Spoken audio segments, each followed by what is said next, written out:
system. That's just me Mm-hmm. personally. So if you go outside, then you can have, I don't know, a cookie or something. And I probably did do that because I don't know I don't remember what my rewards were, because part of the problem with some of your recovery in survivorship is that you have chemo brain, and it can Mm-hmm. really affect your memory, your cognitive skills, your self-esteem. What's 2 plus 2?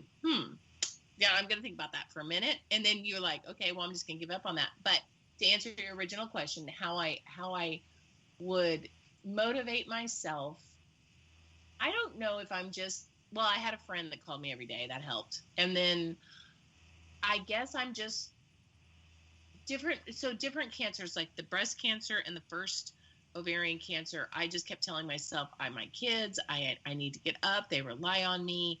I didn't have a job, so I didn't have to report to that, but I did have to I held myself accountable. And then with the second hysterectomy, that's when I attempted suicide. And that's when I had closed myself off from every source that could help me. And I think in hindsight, I did that to put myself in the most extreme situation, because I quote unquote wasn't listening to myself.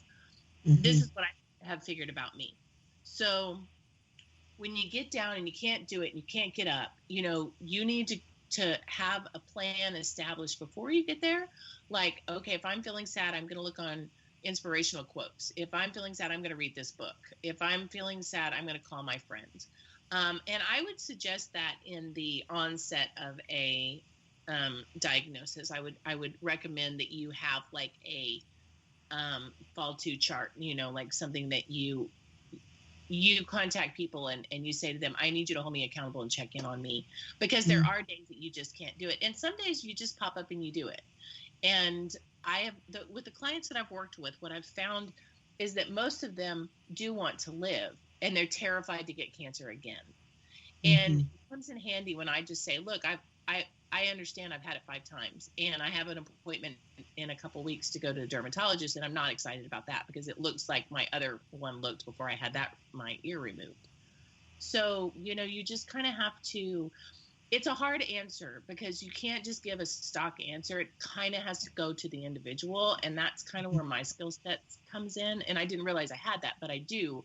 I can kind of read people because I'm a little bit of an empath. I can pick up on their feelings, and I can kind of guess how they might need that support. But just going into it ahead of time and kind of giving yourself some sort of relief package, then that's a good idea. That would really help. I agree. And so we talked a little bit about your book, which I'm so excited. I can't wait to read it. So why now? So in a prior conversation, you said that the book it's been like 10 years you've been talking about this. Why do you feel like now is the time for you to actually share your story with people and allow people into your world where they can see your deepest, darkest soul and the bright light that you have become now? Why is now the time? Well, I think it started as a blog. I started blogging during my first treatment, and all the feedback was, you should turn this into a book. And I didn't. I held on to it because I guess the short answer is I needed to go through a lot more before I could finish the book.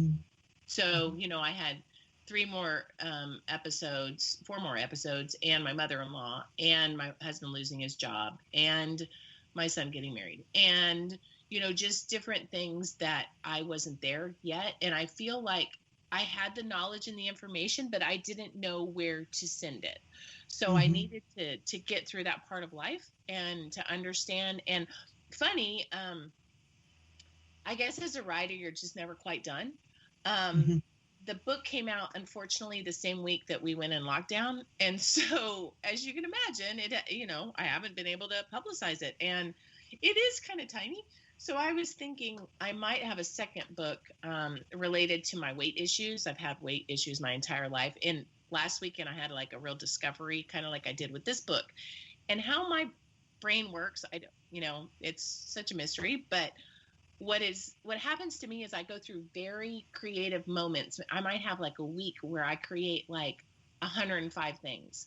And then I take the rest of my days to complete those 105 things that I outlined and came up with. And I just had a week like that. So I just thought of a part 2.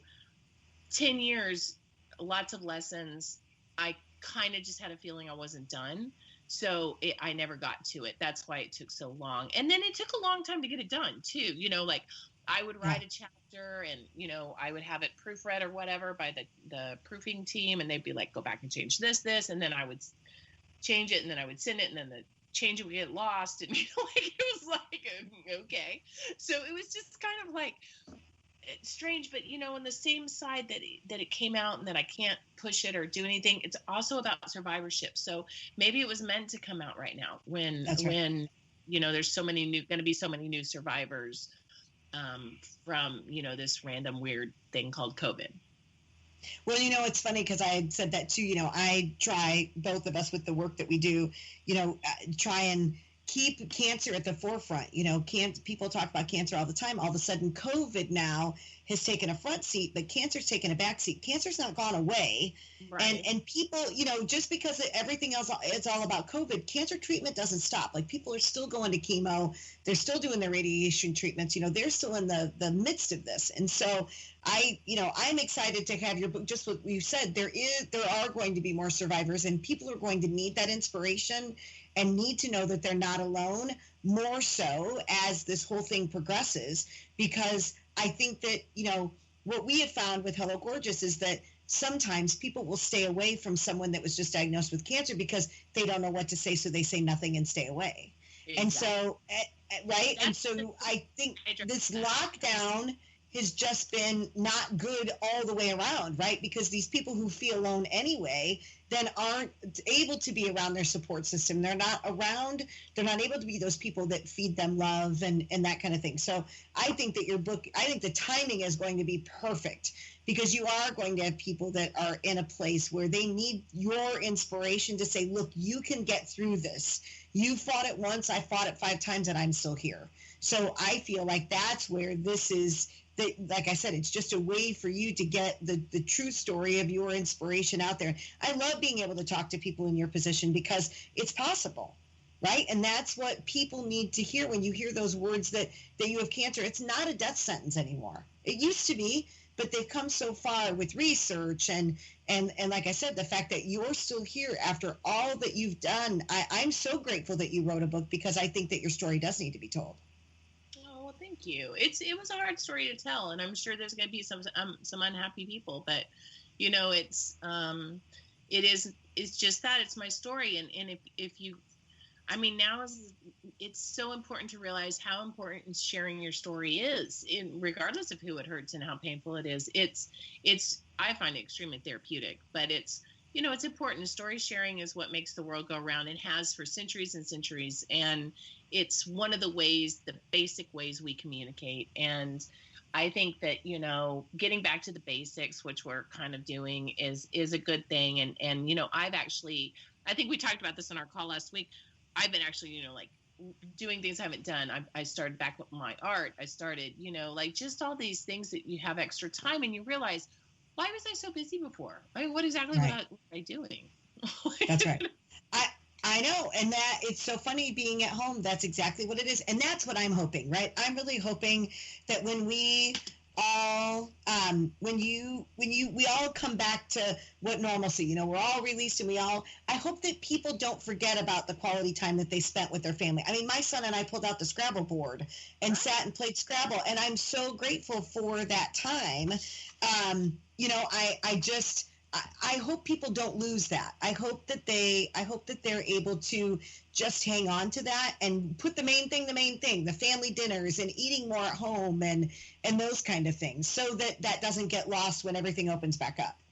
Yeah, I agree completely. I think we've had a good reset, and I think we've had, I'm very sorry for the people who have passed away, and I do know some people that have passed away, and it's, one of my friends' parents both got it, and, it is something that has taken us a moment to pause.